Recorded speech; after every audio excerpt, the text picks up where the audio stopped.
perpendicular bisector. My name is Nicholas. I'm an online tutor and a research assistant. So I assist students in handling their mathematics, economics as well as statistics task. So this is how we do it. I've drawn a straight line horizontally. So this is my compass. So I'm going to place it here.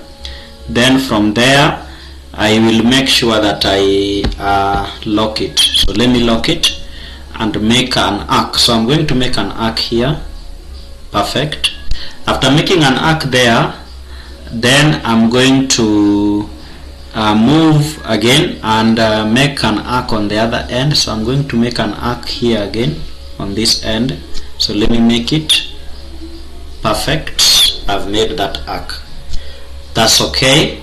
So from there I'll move it. I'll move it on this further end. Then I can decide to extend the length of our compass maybe to that end. So from there again we can do what? We can move it. We can move it and make an arc down. Again we move, we make another arc upwards.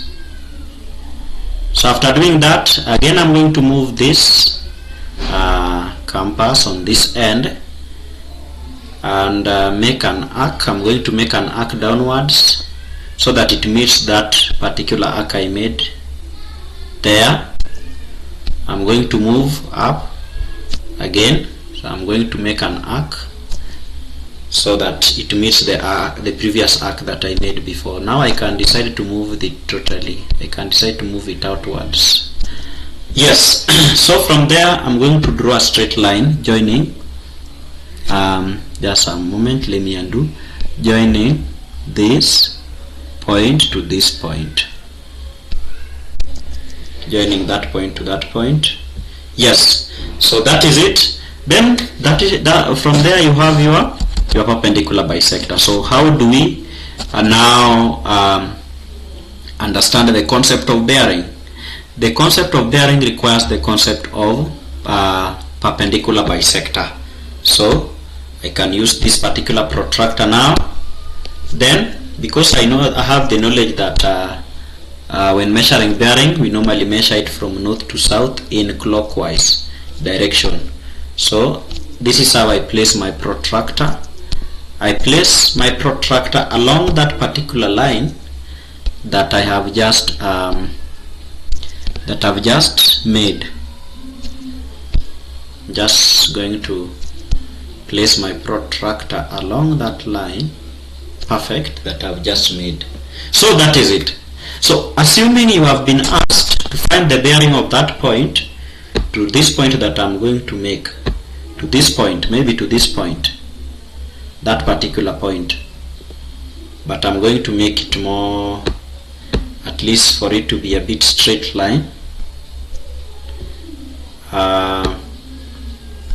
So suppose it is to that point. Perfect. So what do we do? What we do is very simple. We are going to join this point, the center of that point to the center of that point. Then we place our protractor on this end. So I've been asked from the point where I was constructing a perpendicular line to that end. Then I just measure from north to south. From north we have 0 degrees, then we have 180 degrees. It means that we are going to use the outer scale, not the inner scale, to measure the bearing. So in this case, if I use the outer scale, what is the bearing? The bearing is 0.74. Why do we say 0.74? Bearing is normally indicated by 3 digits. So if it is a value that is less than 100, you should say you start with 0 so that you have the 3 digits. 0.72.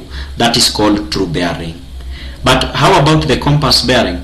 Compass bearing, it is north 74 degrees east. North 74 degrees east. Then you get your answer as required by the examiner.